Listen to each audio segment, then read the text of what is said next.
Et là, tout le monde, on se retrouve pour une nouvelle vidéo. Donc, il s'agit de la présentation du deck Cendrillon, Princesin. Donc, 3 Princesin. Je sais pas pourquoi ils les appellent comme ça, c'est horrible. Alors que bon, c'est Cendrillon quoi.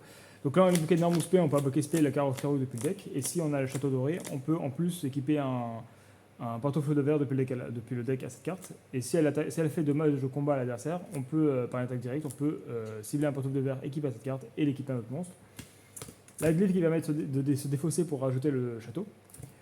Trudy qui permet du coup de pouvoir se norme lorsqu'on a le château et de pouvoir attaquer max 2 sur des monstres. Et c'est les tout un monstre de l'adversaire de cibler un monstre qu'on contrôle qui gagne 400 pour l'attaque. Le 14 Hero qui permet de se spé avec elle du coup. Et elle permet aussi de faire en sorte qu'elle puisse attaquer directement. Ensuite, le cavalier de fer avec le bûcheron. Donc du coup ça permet du coup de 1-1 spé l'autre. Donc ça peut être intéressant. Ensuite, la statue barrière du paradis qui permet de lock l'adversaire et même nous en lumière, mais ça peut être intéressant pour pouvoir protéger la princesse. Et en parlant de protéger la princesse, on a l'enjoyauté qui permet, lorsqu'on reçoit une attaque ou qu'on attaque avec un monstre lumière, de prendre l'attaque du monstre qui combat. Donc ça permet simplement de pouvoir protéger la princesse. Les visages nécro, vu qu'avec le château Stromberg, on ban, on peut récupérer tout ce qui est ban et le remettre dans le deck. Et il gagne 100 points d'attaque pour chaque carte qui sont remises. Le château, du coup, qui permet de ban 10 cartes face verso à chaque stand-by, mais à chaque fois qu'on l'adversaire attaque, on détruit le monstre attaquant et on fait dommages égaux à l'attaque du monstre, donc très très fort. La pantoufle qui s'équipe à un monstre elfe et qui gagne 1000 points d'attaque. Si elle est équipée à un monstre elfe, il ne peut pas attaquer et il perd 1000 points d'attaque, donc ça permet de switch avec l'effet de la princesse. Et c'est l'envoyer au cimetière parce que le monstre équipé est détruit, on peut cibler une princesse qu'on contrôle et équiper cette carte à la cible, donc c'est intéressant. La lien des camarades qui permet du coup de faire le combo avec elle et elle. Donc il suffit d'en norme une des trois. On fait lien des camarades, on paye 2000, on se paye, il est lock lumière, et du coup nous on peut continuer à jouer. Le pot d'extra, l'extra est pas important donc on s'en fout, on le banne aussi. Et on pioche deux cartes. Le renfort d'armée pour tuto, le bûcheron. Monster Reborn, classique pour spé, et terraformation pour aller chercher le terrain au cas où si on n'a pas les glyphes. Ensuite, au niveau de l'extra deck. Donc l'extra deck, on s'en fout un petit peu, mais bon, on sait jamais.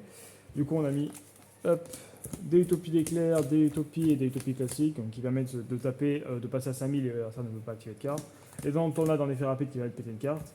Et dans l'Oxys de rébellion qui permet de détacher 2 pour prendre l'attaque d'un monstre, la moitié de l'attaque d'un monstre et le donner sur lui.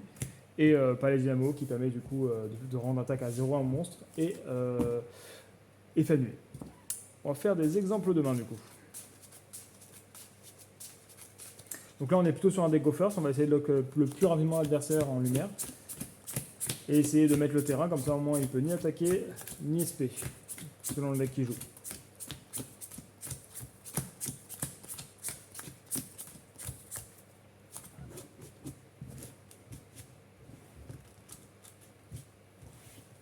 Allez, 1, 2, 3, 4, 5, let's go. Donc là, en norme, on fait l'un des camarades. On se paye la statue et la princesse. On remonte ça. Malheureusement, on n'a pas le terrain. C'est un peu emmerdant. Mais on passe à une phase. Du coup, les locks lumière. S'il attaque, il se prend en jeu. C'est déjà pas mal. Ça fait déjà un début de combo sympathique. Même s'il me faut le terrain en plus, ce serait juste parfait. Alors, tac, tac, tac, tac. Allez, avec le pot d'extra, parce qu'on aura des meilleurs trucs. Déjà, on a deux sur le terrain. Avec la glyphe. 3, 6, pour 2. Allez, il y a mes camarades. Oh, rip. Du coup, on fait la glyphe. On va récupérer le terrain. On l'active. On fait la statue.